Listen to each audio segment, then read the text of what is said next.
Right, an exciting day, and I know I geek out about some weird things sometimes, but I do find this kind of stuff pretty interesting because I've got the Logitech MX Master 4 for you today. Yeah, for a long time now, I think a lot of people, including me, have considered the MX Master to be the sort of the prince among mice, if you like, just because so ergonomically designed to fit comfortably and naturally the way your hand fits on it. But B, the functionality is pretty out of this world. So yeah, literally for years I've been using the MX Master 3 here, as you can tell by this disgusting sort of deposit that's here and on the button. Why don't you clean it, Glenn? What's wrong with you? Are you disgusting? Yes, yes. I'll tell you what. I'll go and I'll I'll go and find a cloth or something, a wipe, and sort that out when I can. But yeah, as you can see, it's taken a licking and it keeps on ticking. I use this every day on my the award-winning most successful breakfast show in the country. So that's from 6 till 9 every morning, 3 hours, 2 hours of prep before that, then whatever I have to do on station after that. So it gets a hammering. Occasionally I charge it up and it keeps on going with the USB-C port at the front there. But yeah, what I've always loved about this device is the fact that you've got such a lot of options with the buttons. You've got the forward back buttons there on the side. So that's great for browsing, as well as the horizontal scroll wheel, because so many websites these days, show you things that go across the page, and you can scroll backwards and forwards with that. And of course you can. And there's a thumb button down there as well. All these things are customizable, and you can customize them in different ways in different apps. That's all fantastic. So it served me really well, this mouse.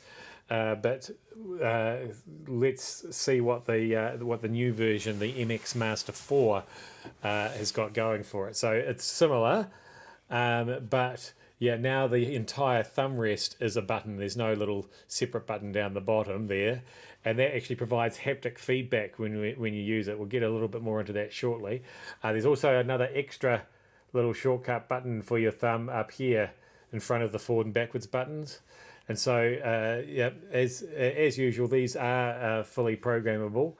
We can show you that if you like. If we go into the Logi Options Plus app, so here we are.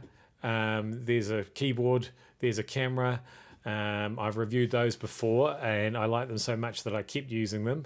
And now, if we go into the mouse, you'll see that here we've got a whole list of settings that we can change. So all of these, every control on the mouse, basically you can customize to do basically whatever you want for it. So on this one, I've got it set to play and pause, but we can, you can open your browser, you can get it to take dictation. That can be your brightness up and down, whatever. So, there's so many actions here, as you can see, a massive list. Same with your horizontal scroll. And like I say, you can add an application to that. So for Adobe Audition, for example, my audio editor, I've got that to, jog things left and right, and, zoom in and out, and all those sorts of things are all assigned to those buttons. So that's really cool. But perhaps what's really exciting is some of the new things now. So there's a thing called an actions ring now. So instead of just one action, you can actually bring up the action ring. So that's set to this thumb button by default. So if I bring up that action ring, and this too is customizable, and you get haptic feedback. So literally, I can't obviously show you, but it's vibrating under my thumb when I highlight each one of those options in that action ring. Let me just open it up here so you can see it a bit better. And that's customizable as well. So you can change the settings on the action ring to be different things. So I've got this option to open the Finder on my Mac, for example. So that would be like Windows Explorer on a Windows PC.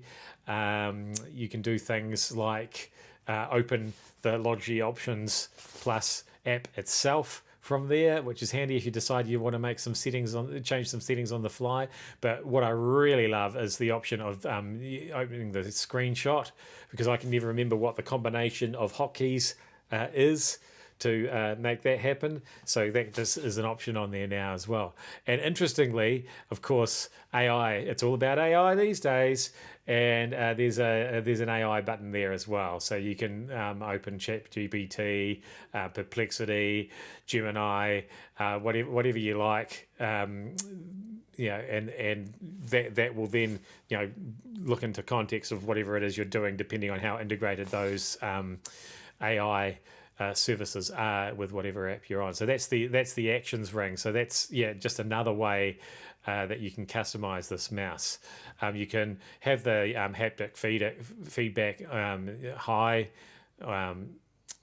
or low, or medium. I like it on high. It would cost you a little bit of battery life, but who cares? And what are the other options? Oh, well, like other Logi keyboards and things like that as well. We've already talked about Easy Switch, have we? Yes. So that's not really anything new. Oh, except just with this button on the bottom, you can change that from device to device. So, for example, here at my workstation, I've got my Mac on my main screens, but I also have a Windows tablet set up as well for testing things on. And sometimes I'll be reviewing a laptop or a tablet, so a third device, and I can just use the same mouse on all those devices.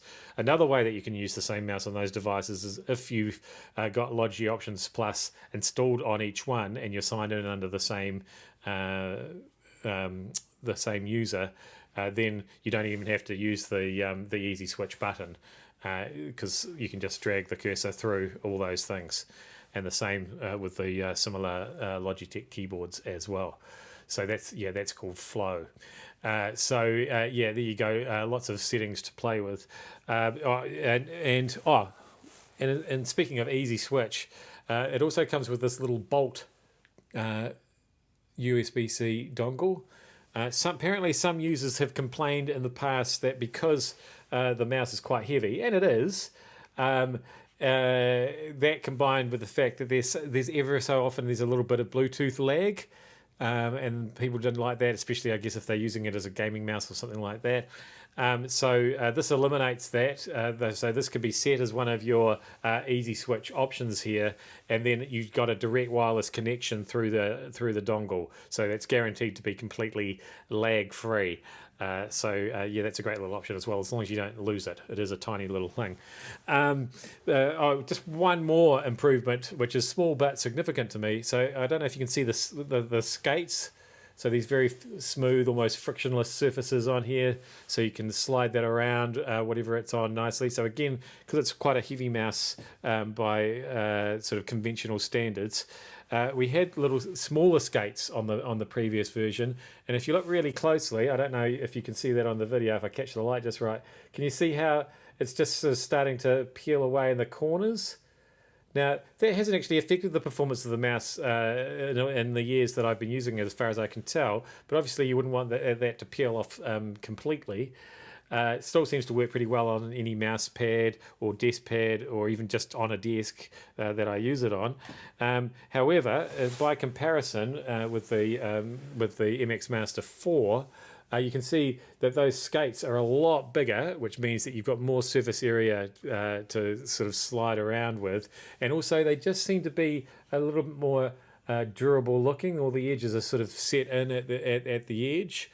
It's not just like a pad that's sticking down that looks like it could peel away. Obviously I can only tell that with time, but yeah, it looks pretty good to me, and so far has felt great. So there you go. All the things you love about the MX Master 3, with a couple of pretty significant extra improvements as well. Especially that action ring. I'm going to be using that a lot, especially to take those screenshots and screen recordings. Fantastic.